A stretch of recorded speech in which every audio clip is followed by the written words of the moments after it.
This is 6th Street, the longtime home of New York's Curry Row. Urban legend has it that there's one underground kitchen sending identical plates of chicken tikka masala to Indian restaurants up and down the block. If that's true, the kitchen isn't as busy as it used to be. The number of places serving hearty, inexpensive Indian grub has been declining for years. But away from 6th Street, a new generation of Indian chefs and entrepreneurs are finding new ways to present the pungent flavors of Indian cooking to American palates. In this week's episode of Lucky Chow, we'll visit some of these innovators and see how they're finally bringing one of the world's great cuisines the attention it deserves.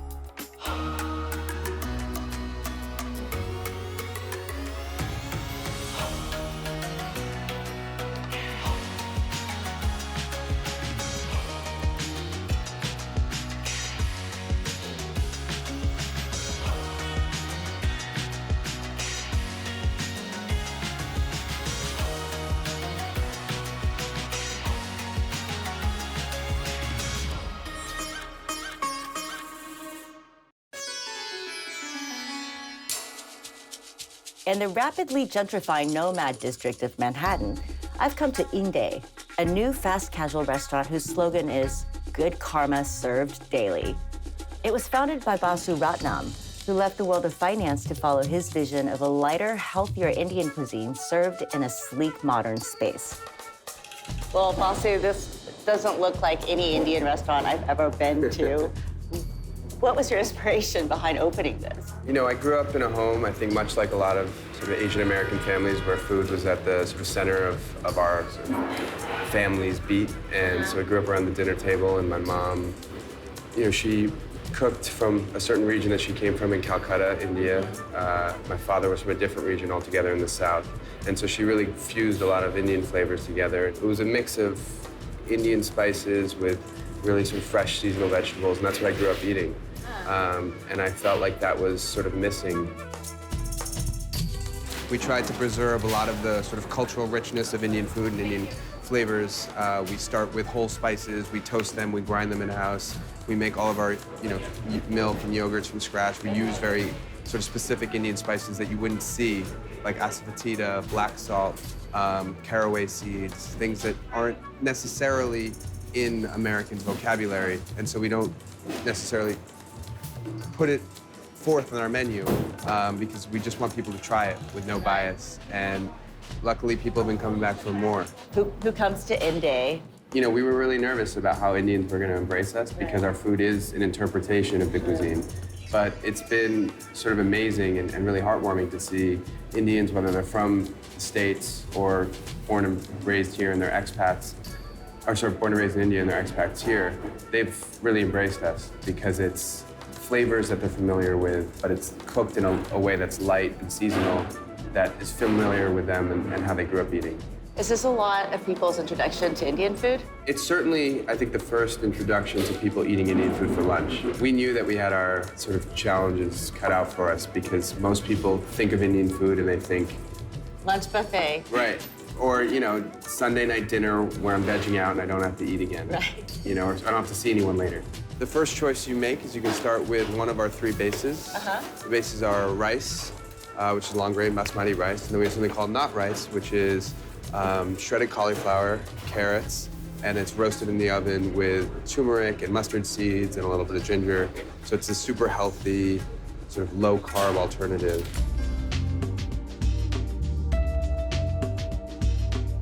So then you pick one of our 6 bowls. So we have something called a paradise chicken, we have coastal salmon, we have a really wonderful turkey tikka masala, which is similar to chicken tikka masala that's so popular now. And they all come with different side vegetables, lentils, grains, and then we have a lot of fun toppings, crunches, and sauces. And Good Karma Served Daily is our hospitality approach. It's, one thing we love about food, and I've always been drawn to, is just this sort of passion for serving and passion for, creating good experiences. And it's fundamental to how I was brought up, and it's fundamental to how we think about how we serve people. I think there's a great opportunity to create an Indian brand that Americans can identify with. India is one of the biggest economies in the world. I think culturally it's been unbelievably sort of influential. everything from yoga to Bollywood to, a lot of our arts and sort of such a rich tradition of food. Yet there isn't a single Indian American brand that Americans can name. People have been saying India is going to be the next big cuisine for the last decade.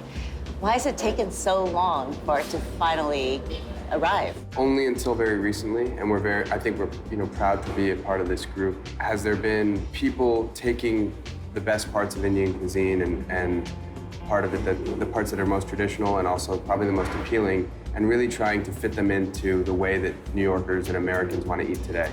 For too long, the people that opened Indian restaurants weren't chefs and they weren't restaurateurs, they were business people. And so they took a very small cross-section of Indian cuisine and culture and tried to replicate it in a way that didn't necessarily feel inspiring or original. And I think if you look at London as an analog, chicken tikka masala is the #1 dish in the country. The national dish of Britain. Of the UK, exactly. Yes. And it's because they had so much more of an immersive Indian culture and they had, I think, more cultural touch points, they were able to destigmatize Indian cuisine. I don't think we've had that same immersion. The immigrants that came over from India, for the most part, they were professionals, right? They came and they clustered around New York, LA engineering hubs, San Francisco, Cincinnati, Dallas. And they either worked as professionals or they were professionals. And I think other Asian cuisines were actually sending over chefs. And therefore, there was a lot more care and precision around the food than we had here. And I think that's changing because Indian Americans are seeing the opportunity to really elevate our culture and elevate our cuisine. So my dad is South Indian, and so they grow up eating dosa. Dosa is made from fermented rice and fermented lentils that are soaked for a couple of days and then whipped up into a batter. It's a really popular street food. People eat it sort of on Saturday and Sunday mornings. It's a really elaborate dish usually. It comes in this long cylindrical cone, which is so beautiful, and there's a really nice theater to it. But it's very unwieldy. It doesn't travel very well. It's hard to get right.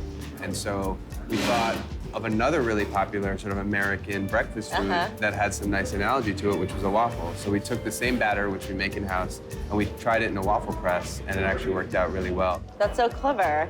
So this travels really well? It travels really well. It holds up really well. It's crispy, it's crunchy. It's the same, rich, nutty flavor that you'd see in a dosa. I think I want to have this for breakfast every day. Please do. People get it as a late afternoon snack before dinner.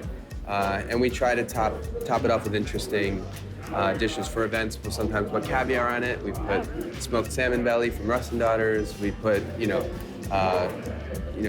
do great vegetarian ones with coconut yogurt. And so it's a really versatile, fun dish. We think of ourselves as creating a cuisine that is both incredibly nutritious, really healthful and balanced in its construction, but also really exciting and fun to eat. We're trying to democratize Indian food in a certain respect. I mean, I think we're at a price point where people can come in all the time, and it's not a special occasion restaurant. We're a part of people's daily routine, whether they're office workers, whether they work out in the neighborhood, or they're coming in, because they live here and they're grabbing a quick dinner. And we feel, really lucky to be a part of what's going on. And we didn't time it this way, but it's gotten very popular, and there's been so many amazing Indian restaurants that are opening, in the last 12 to 18 months and continue to open.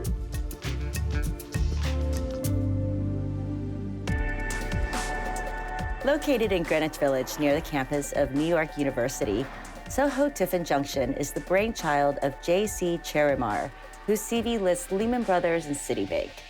His love of his culinary heritage is reflected in the restaurant's name. A tiffin is a classic Indian boxed lunch delivered to offices and homes in distinctive metal carriers. At Tiffin Junction, your lunch comes in bowls, Chipotle style, and the menu includes other non-traditional items like chicken tenders and a popular curry burger. JC is doing Indian food his way and hoping a wide audience will share his taste. I always had this thing that a lot of the Indian food in New York City is not something I can go and eat that often. It's too rich. So I always wanted to either finance an Indian restaurant or do it myself. I wanted to make food that will be acceptable internationally, not just for the Indian market or the Indian community. And then there's a couple of Indian restaurant chains over here. So I was thinking I'll acquire one of them and then redo the brand in that. And then all of that turned out to be too complicated because everything had some issues. So then we decided the easiest thing is to start your own company and start your own brand, basically. So he's making the fried chicken. Fried chicken. So the difference over here is the flour. It's a chickpea flour, not a white flour, which gives a completely different texture. And that's what we use in India to make the fritters always. Oh, really? And we've added like about 7, 8 different spices to that to create a little bit more flavor. And then the chicken is marinated in buttermilk. You dredge it, and you get this beautiful looking crunch on it. I love it. It's truly a fusion dish. It is truly. Southern fried chicken, but not Basic, really. not really. Made with Indian pakora. Exactly, flour. pakora batter, basically. Yes, That's what it yes. is. With your restaurant, who are you trying to appeal? There's a broad demographic out over there, right? Where people want flavorful food. They want healthy ingredients. I'm trying to appeal to that demographic. And I'm trying to look at Indian food and say what makes it unacceptable and what are all the amazing flavors whereby it can become acceptable. And the whole thing with Soho Tiffin has been to look at these classic flavors and present them in a format where people are like, okay, I can consume this more often. So this over here is a roulade, which is sliced up and gives you the chicken tikka masala curry burger. What is a rula? It's just like a log. It's a fancy. Okay. So this is the chicken over here is curry marinated and then it is braised. So it's very juicy. And the spots that you see is actually just the gravy. Yeah. And the gravy has been reduced and the patty is formed out of that. So this is the $1 million secret. This the is it. chicken tikka masala curry burger. Yes, yes. Somehow in America, Indian food has lagged. And I think that in the last 2-3 years, we are seeing a lot more interesting, like Indian Accent just opened up, Babuji opened up. So there's a lot of Indian restaurants that are presenting food now in sync with how food is presented in India. Because now if you were to go to Delhi and Bombay, your view of Indian food would be seriously challenged. The word traditional and authentic is a very tricky word in many ways, right? So when I think of traditional or authentic, to me, it is more about the ingredients and also the process of eating. So you call your restaurant a modern Indian kitchen. What does that mean to you? So that was a way for me to signal to people that when they come here, they shouldn't expect their image of a traditional Indian cuisine, right? So this is what, if I were to go and open a version of this in Delhi, it'll be very well accepted today. So I wanted to say modern Indian as in it is in sync with what is happening in India today. After watching the assembly line at Inde, I've decided to be more hands-on at Tiffin Junction. The last time I took an order, I was a 19-year-old bartender. This looks a lot healthier for the customer. What would you like as a protein? These are the chickpea choices. That is the chickpea masala. This one? Yeah. The chickpea masala? Yeah. So a That's scoop of that tomato gravy chickpea. on it or on the side? Right over here. Right on this. What's in this chicken? This is your chicken tikka masala. Oh, okay. So the chicken is marinated and grilled, and then it is in the chicken tikka masala gravy, basically. I'll give you a little Beautiful. extra. Now Okay. here comes the topping center. Right over here, as you see, there are 9 different toppings. So this is the mild cucumber slaw. You'll have some mild. You can put it right over there. Okay. So you like your food spicy? And the last one, you can use the spoon over here. Okay. And what is that's in just here? This is a julienne of 7 vegetables. Ooh. So it's got Brussels sprouts, broccoli, carrots. This is the best one. Yeah, it's a very I'll good. give you some extra so you There can you eat go. your veggies. There you go. See, that makes a healthy bowl, right? You got veggies, meat, everything. Perfect. Right. Thank you. Good job, Danielle. That'll be $10.50.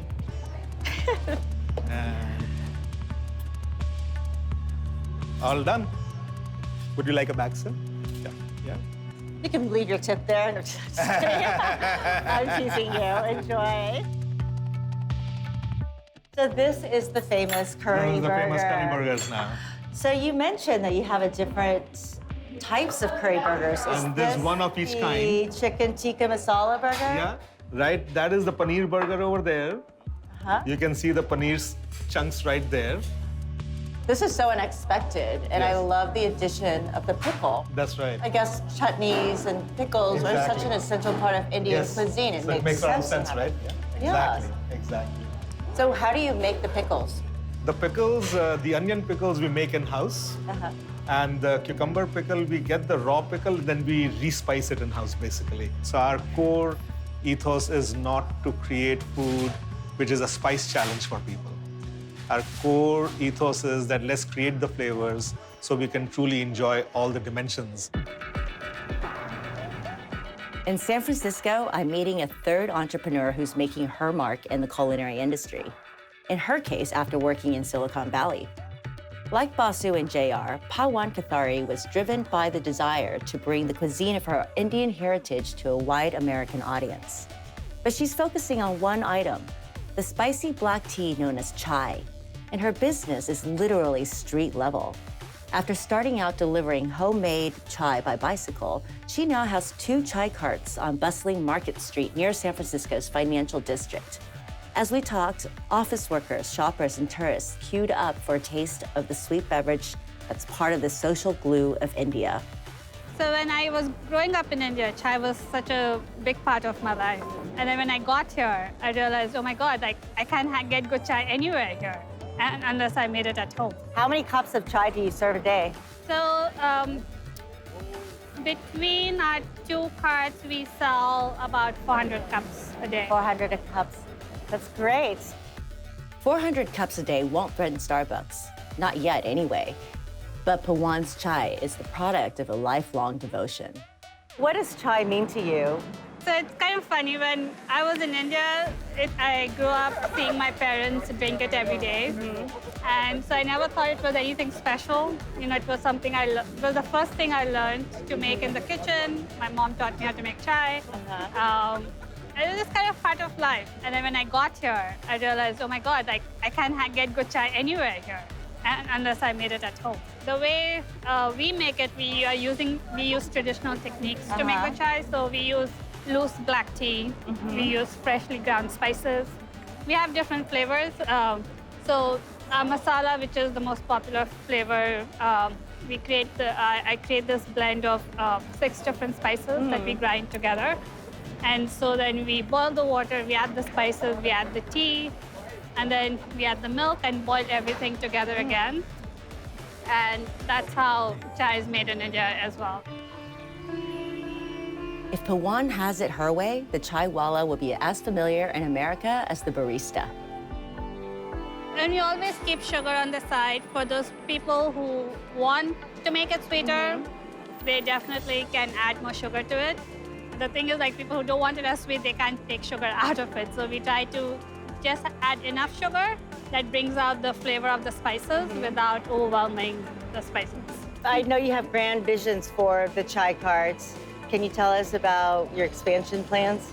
Now that I've proven there's a market for chai, like we make it, I want to start a brick and mortar. I get so many emails from people who come from out of town, from Seattle, from Boston, from New York, from Austin, saying like, oh, do you have a plan for franchise and you would love to see this in our city? When you were heading out to the US, did you ever think that you would end up running a chai cart? No, it's kind of still, people still don't believe I do this. More fulfilling to me than any other job I've had. So the response from the customers was so overwhelming. They would come and have my chai, and they would tell me, like, this chai has made my day. And that just made me feel so fulfilled with what I was doing.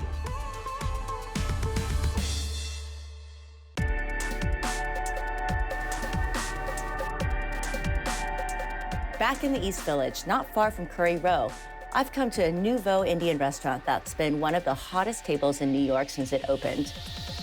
Jassi and Jennifer Singh created Babuji after helming a series of successful restaurants in Australia and brought to New York a focus on stellar ingredients, light and subtle preparations, and a spirit of playful experimentation.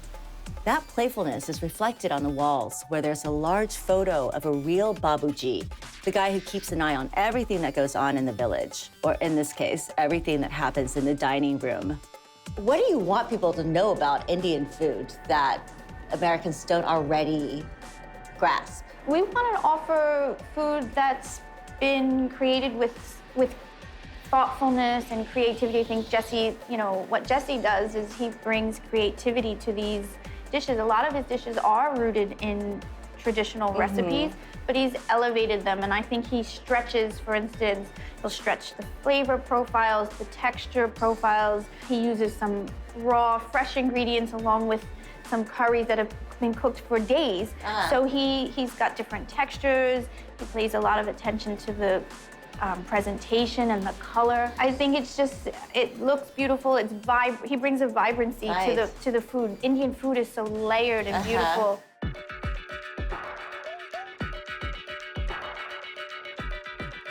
It's layers of spices, layers of flavors, layers of onion, tomato, ginger, garlic, to keep the balance.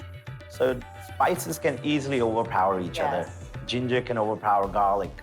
The onion can kill all. So the goal is to make it full, flavorful dish.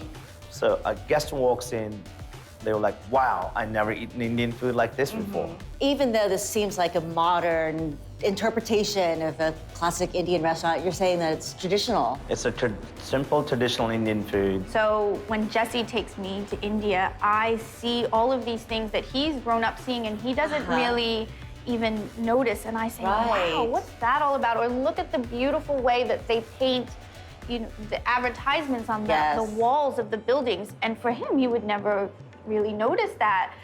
So it's this this combination of our perspectives. I'm also curious how you fell into the kitchen in the first place. Just growing up in the kitchen, in moms, you know what I mean? They didn't shoo you out? They always, till today, they were like, if I'm always learning their recipe. The ambiance of Babuji, with Bollywood movies playing and Hindi sayings stenciled on the wall, reinforces the neighborly spirit that informs Jesse's cooking. There's definitely seriousness beneath the colorful surface of Babuji. The selection of craft beers and interesting wines and cocktails is unusual for an Indian restaurant. So is the offering of a chef's tasting menu. Jesse's ambitions, which already brought him from Melbourne to New York, have now carried him to San Francisco, where a second Babuji recently opened. And this dish represents whole Indian cuisine. So pakin made of semolina flour, yogurt infused with cumin seed, date, tamarind, mint, coriander, scallion, ginger, chili, lime, jalapeno. It's crunchy, sweet, spicy, creamy, sour.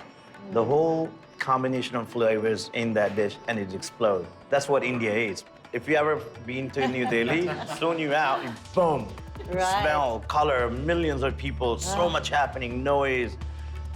It takes a second to like, whoa, what just happened? So what made you want to do something that was basically street food and bring it in here? Because that's one of the things that I miss whenever I go to an Indian restaurant is you never get you never get two things. One, the kind of food that you actually have at your house, at home, and with your family, and what you get on the street. And there's this other sort of definition of Americanized Indian food, which is like, here's 2 chicken tandooris and a piece of bread. That's the whole reason when we thought we should bring Babuji here, because Indian, as you know, street food back home is huge.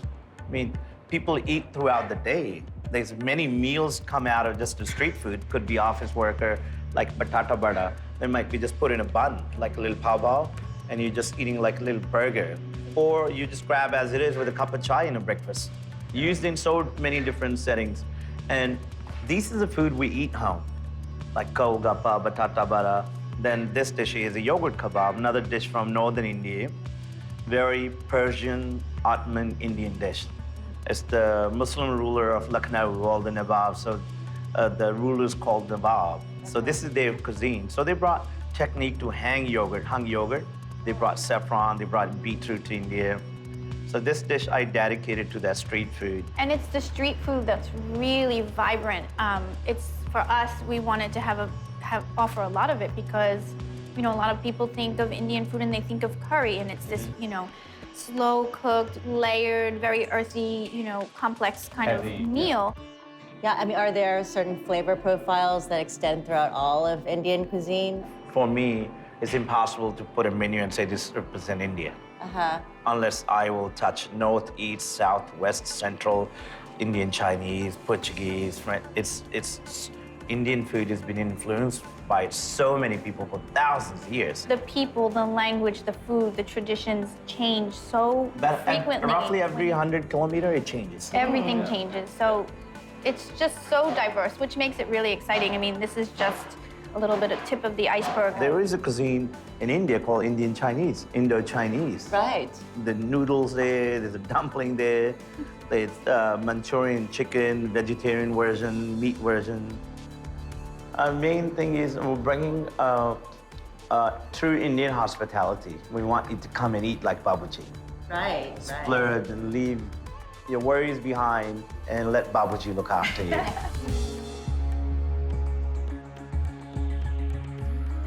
For years, Indian cuisine has been waiting to take its place in the American mainstream, alongside other classic Asian cuisines like Chinese and Japanese. But maybe that's about to change. From a fragrant cart on the streets of San Francisco to a sleek but casual joint in hipster Manhattan, a new wave of cooks and entrepreneurs are rethinking and refining their approach to the food of the world's second largest country. Curry row may be fading, but the future of Indian cuisine in America looks bright.